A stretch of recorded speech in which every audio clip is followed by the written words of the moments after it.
திருப்பதி கோயில் உண்டியல் காணிக்கையில் 100 கோடி திருடியது உண்மைதான் என்று ஒப்புக்கொண்ட தேவஸ்தான முன்னாள் ஊழியர் ரவிக்குமார் தனது சொத்தில் 90% ஏழுமலையானுக்கு எழுதி கொடுத்து விட்டதாக கூறியுள்ளார்.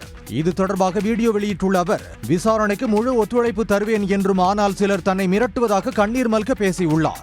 దయచేసి అర్థం చేసుకోండి. నా మనోవేదన ఈ రోజుకి నేను నా భార్య పిల్లలు తలుచుకుంటే నేను ఎంత మహాపాపం చేశాను తలుచుకుని బాధపడి రోజు లేదు. ప్లీజ్.